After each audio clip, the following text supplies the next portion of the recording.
Express news 24 ताजी बातमी ताजी चर्चा सर्व घडामोडींचा अचूक वेध घेणारं न्यूज चॅनल। इचलकरंजीतील संजय गांधी निराधार योजना आणि राष्ट्रीय कुटुंब लाभ योजनेच्या लाभार्थ्यांचं अनुदान 8 महिन्यांपासून थकीत आहे। लाभार्थ्यांची आर्थिक परिस्थिती बेताची असल्यानं अनुदानासाठी लाभार्थी वारंवार कार्यालयात हेलपाटे मारत आहेत। मात्र अधिकारी लाभार्थ्यांना अरेरावीची उडवाउडवीची उत्तरं देत असल्यानं आर्थिक आणि मानसिक त्रासही सहन करावा लागत आहे। डीबीटीद्वारे थेट अनुदान खात्यावर जमा होतं, त्यासाठी नोंदणी करताना OTP येतो, त्याची लिंक 2 महिने बंद आहे।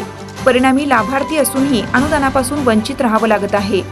याबाबतच्या तक्रारींची दखल घेऊन इचलकरंजी शहर काँग्रेसच्या वतीनं आज पुरवठा कार्यालयासमोर निदर्शनं करण्यात आली। यावेळी काँग्रेसचे उपाध्यक्ष बाबासाहेब कोतवाल यांनी राज्यात आणि केंद्रात सत्ता असूनही स्थानिक आमदार खासदारांना गोरगरीब गरजू लाभार्थ्यांच्या प्रश्नाकडे लक्ष द्यायला वेळ नसल्याचा आरोप करत संजय गांधी आणि राष्ट्रीय कुटुंब योजनेच्या थकीत अनुदान प्रश्नी त्वरित लक्ष घालून लाभार्थ्यांना मंजूर झालेल्या तारखेपासूनचं अनुदान मिळावं। स्वस्त धान्य दुकानात शिधापत्रिका धारकांना लॉगिंगची नोंद करून त्वरित धान्य देण्याची मागणी केली।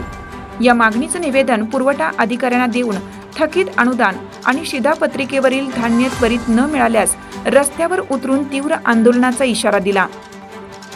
या आंदोलनात अजित मिनेकर, राजन मुठाणे, हरुण खलिफा, सुदाम साळुंके, शेखर पाटील, युवराज शिंगाडे, डॉक्टर विलास खिलारे, सचिन साठे, ओंकार आवळकर, रवी वासुदेव, बिस्मिला गैबान यांच्यासह कार्यकर्ते सहभागी झाले होते।